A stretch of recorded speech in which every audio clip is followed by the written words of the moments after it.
People want to be understood. Part of our social needs is to be understood by others. Our feelings can be exploited. We can have supernormal stimuli. We can have these emotional hijackers. In the same way where we crave being in a relationship. If we can't do that, if we're not doing that, I don't want to say we can't do that. You're just not doing it, but you're capable of it. Everyone's capable of it. Then you might substitute it for something like porn. That is fake. It's a hijacker. It's just you pushing your own buttons. It's you setting off the chemicals in your mind that you crave. We crave being understood by others. We all have an NPC inside us that chooses to conform with what we believe others already understand us to be, because we want the shortcut. Because it takes effort to really know somebody. You have to spend a lot of time with someone. How many times have you had a friend and you've had that friend for 10 years maybe? You spend 2 weeks with them living in the same apartment and you're like, oh my God, they're a completely different person than I thought. I didn't even know 10% of who they were. That's only 2 weeks. You spend a year with someone, you spend a couple years with someone, watch how people change. Truly knowing someone is hard. What people don't do is they're not taking the time to invest in knowing each person on an individual, case-by-case basis, which is what they should do, and it's what they have to do. And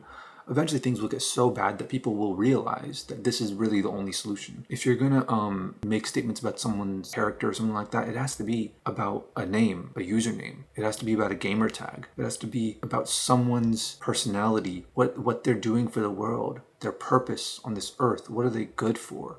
What's something that only they can do? You know, things like that, like real identity, real personality, real character. And it's not entirely an illusion.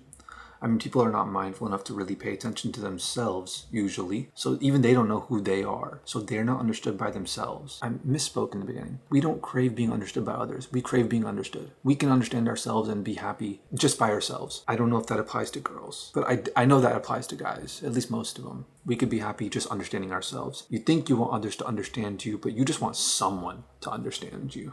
And that can be you. And a lot of it is the fact that we're not really paying attention to our character. But some of it, for some of us, is that we don't have any character. That we are just aimlessly floating around doing what we're told. So we take the shortcut. And it's not just that so we take the shortcut. It's also because we take the shortcut. So it creates a cycle, a feedback loop. We take the shortcut of the algorithm will tell us, like I'm Indian, for example, right?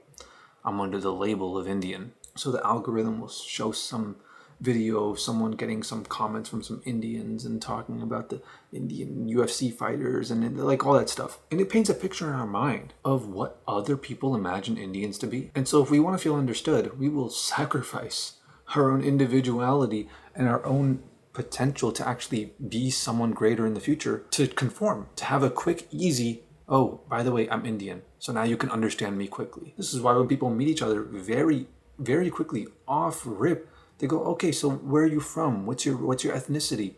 You know, what's your background? Off rip, where are your parents from? Oh, my parents are a quarter this, half this, that. Immediately, because we're not taking the effort to dive into people's true characters or even develop our own true characters. So we're just taking the easy path and going, I'm assuming that everybody else already has these opinions that I see online on my algorithm, the algorithm that tells me that people think this way of this label.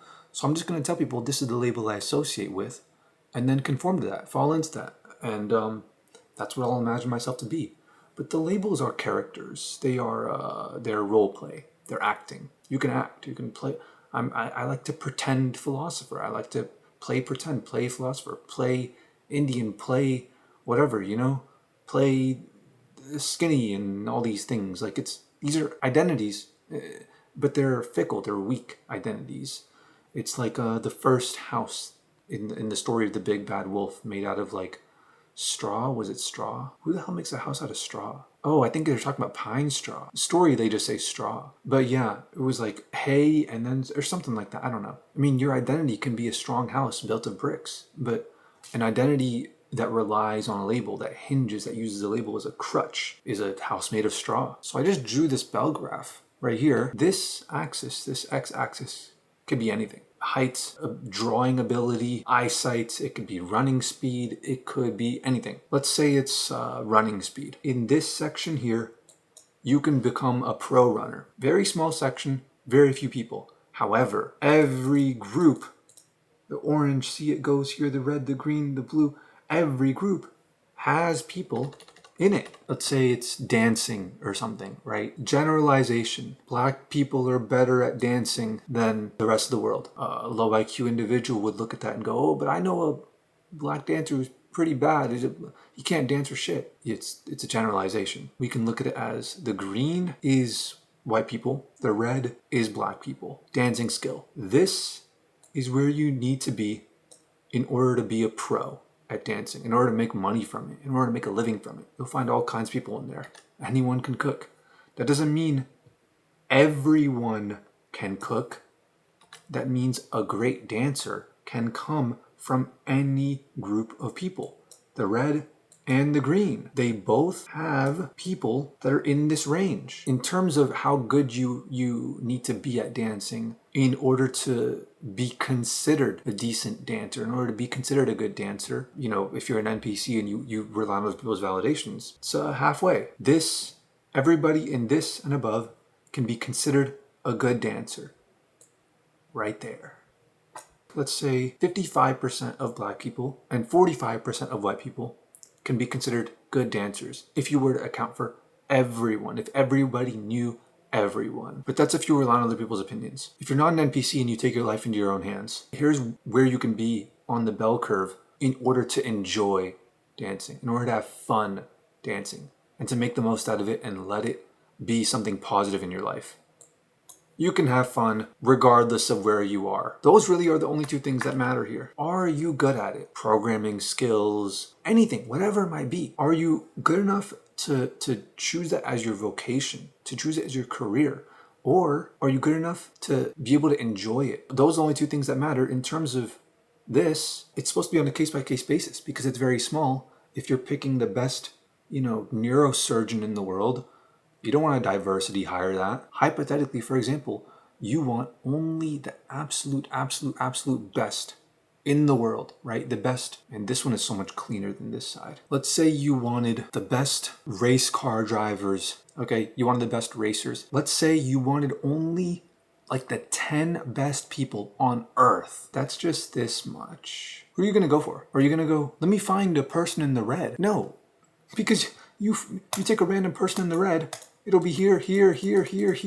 No, you have to look at people on a case-by-case basis. And sometimes you may not find anyone in the green. Sometimes it'll be extremely lopsided. At the tops of industries, most billionaires in the world are men. Same goes for violent criminals and all that stuff, People in jail, people who are homeless, people who drop out of school, people like all that stuff. It's all overwhelmingly men. At the extremes. These are all the people that end up in jail. How many of the red people are in jail? All right, now how many of the green people are in jail? Way more green. Does that mean you should lock up black people or men or whatever just for being them? No, because then you're going to take out all these people. But that means you're going to have a lopsided ending. So it means you can't DEI this. You want a DEI, you want a diversity hire people? Let's get more women in prison. How about that? Let's lock up and enslave more women. When can we make that happen? We want equality, right? Let's ramp up those female prisoner populations. You see, it's stupid. I see these videos online of like, oh, men are like this, men are like this. I don't give a shit if there's a stat that says, oh, 100% of men are like that.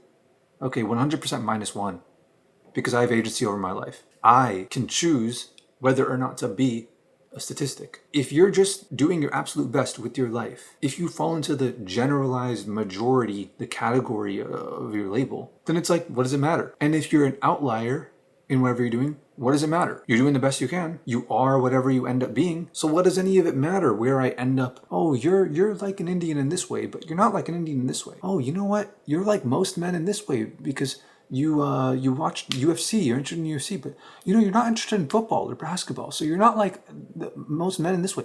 What does it matter if I'm like most men? Why are you paying attention to what most men are like? Just pay attention to just me. What the hell does it matter what the generalization is? You give a shit about the generalizations because you lack a solid enough identity to rely on just that. You have to stay in touch. You have to stay like up to date with all the current events of what's happening with the world. What are the standings of each group with each other? You have to stay up to date with the drama, basically. And you know what? Growing up, it was always the kids who didn't get into drama, who would just go outside and make real friends and, play football with each other, who are always the happiest people. And these people, as adults, are still just getting into drama. But now they have guns and bombs. So now they kill each other and bomb each other with the same drama. Like, why not just make friends? Get to know people. I saw this guy video in the algorithm that was like someone asked like ChatGPT, oh, how many women in the United States are like, this age and this, like, and they put in some attributes. And all like somewhat reasonable seeming attributes, right? Like from this height to this height and throwing stuff in there, getting rid of the outliers. But he put in quite a few things. And it was like, 2% of the United States. Okay, that's 7 million people or something like that. That's so many. I don't give a shit if it's 2 million people. As long as there's one, that's all I need. You only need one. What do you need two? Oh no, I will not have 300 million partners. I will only have 6 million of them. What's the point of the generalizations? And you could change people, right? It's a stupid attitude. When it comes to like dating advice, they're like, most men are very feminine, Okay, are you most women? Are you the 150 million women that have to find a partner out of the 150 million men? No, you're just one. So all you need to do is find one. What's the issue? When people get pushed into the whole idea of like valuing diversity, if I want to, meet up with car guys, people who are good at driving, I want to drive with them, I want to roll out with them. These are all the people who are driving at the level of people whose cars I want to sit in the passenger seat of and go, all right, let's go on a mountain run. This is it. The red is white guys, the green is black guys. Sorry, that personal observation. That's just how it is. Actually, it would be more accurate to say red is like Asian guys. But this car scene around here. There's a lot of Koreans around here, but they're consistent. But I'm going in depth on generalizations that I'm not trying to get into that right now. Topic for a different day for sure. But I could sit in anyone's car. Red is Asian.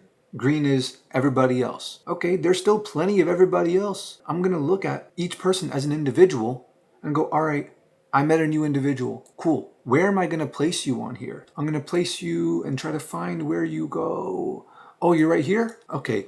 Doesn't matter if you're red or green. Doesn't matter if you're Asian or you're black or white or purple or pink or blue or green or whatever. I don't give a shit. If you're right here, I don't want to ride with you. It's that simple. So you have to look at people on an individual basis. Yeah, there might end up being a bias in the end for the generalized population in some endeavor like racing. I'm talking more about like highway takeovers and things like that and drifting and stuff. And this always changes. 50 million green people in here and 70 million red people in here. That's what this graph means. I can find all 50 million of the green people and find none of the 70 million red people. And I would have a completely lopsided worldview compared to what the actual reality of it is. But who gives a shit?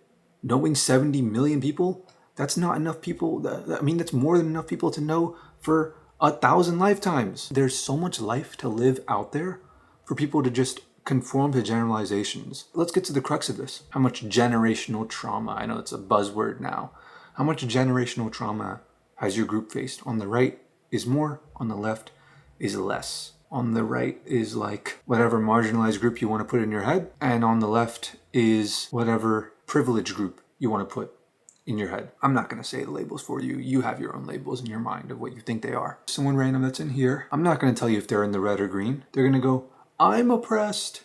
I'm oppressed.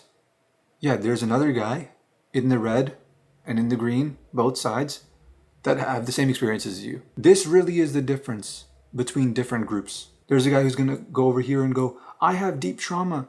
Yeah, there's somebody in the red and in the green that falls right here. There's somebody in the red and the green that falls all the way over here. And actually, when you get to the extremes of like, for example, trauma, they go to war, they have their legs blown off, like they have PTSD. That's not exclusive to any group. When you get to the ends, it actually all blurs together into just one group, because the heaviest trauma is like when nature just strikes you down, you get hit with a lightning strike, you paralyze for life randomly because your neck was pinched the wrong way and you slept the wrong way, you had a brain aneurysm and just died randomly, family got into a car crash. Like, anything can happen. There is RNG to life like this.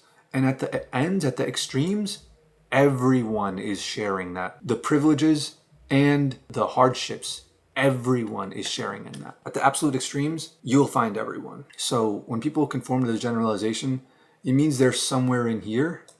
NPCs, normies, trying to conform, taking the easy path, being weak, not taking agency over their own life, and developing their own personal character and understanding who they are and understanding others, taking the time out and the energy out to understand others and help them to develop their own characters as well. I go to my friend, I ask him, oh, what's your goal? What's your goal in life?